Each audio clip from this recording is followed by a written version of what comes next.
In this video, we're going to explore the trigger panel. A trigger is an action that is caused by an event. An element with an event causes itself or another element to be modified.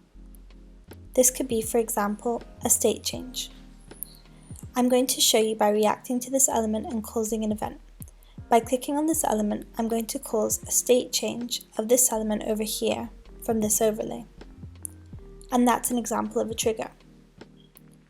Now I'm going to show you another trigger. If I react to this element here, an action is going to be caused. That action is going to be the removal of a specific state.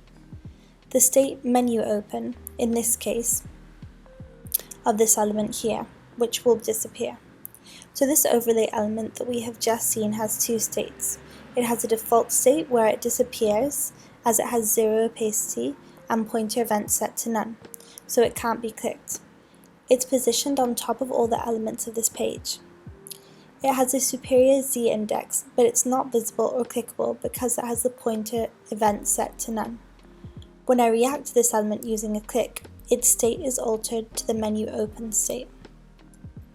This means that it changes to having opacity 1 and it becomes clickable. So this is what we're going to do here. So I'm going to get out of the preview mode. I'm going to see how I can place that overlay. The overlay has already been created in this case. I've got it here. I placed it inside the content container, so all I have to do is come here to UI Objects, to the Module section, and here in this miscellaneous area, I can find our overlay snippet 1. So all I have to do is place this within my layout. This element already has a default state applied to it. In this case, the menu open state. So all I'm going to do is add the triggers. Our expand icon can be found here in this element, which is also invisible.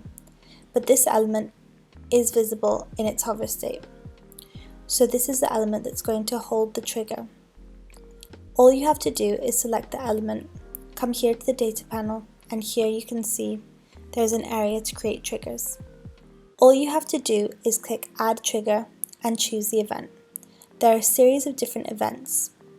We have on click, on double click, on mouse hover, on mouse leave, on load, which means a trigger can be actioned as soon as the page is loaded. There's also on scroll show and on scroll hide. These two triggers are interesting as they can be fired when a specific element appears on the page or screen. These two triggers are great to work with if one of these triggers is going to be fired using the on click event. The action will occur. So I'm going to leave this on click, and now we have to determine what the action will be. In terms of actions, we have a number of them that can be used. In this case, we want to define a style variant, so we're going to alter the state. We're going to define the state of this overlay snippet 1. So we're going to select. Now we need to define what the target is for this action. It's going to be our overlay snippet 1.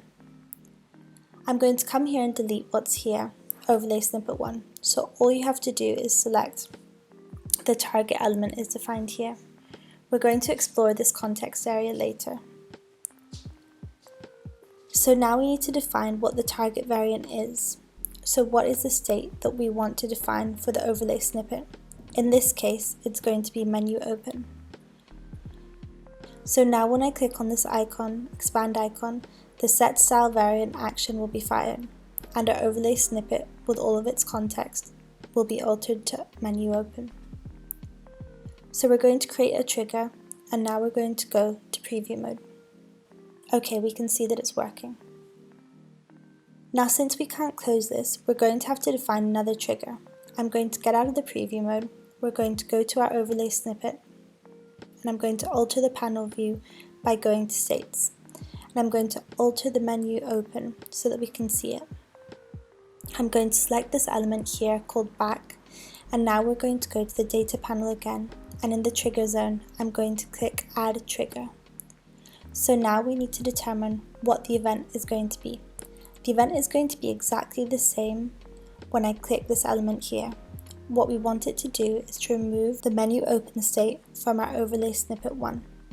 So to do this, I'm going to go to on click, action, and remove style variant. Now we can remove the state.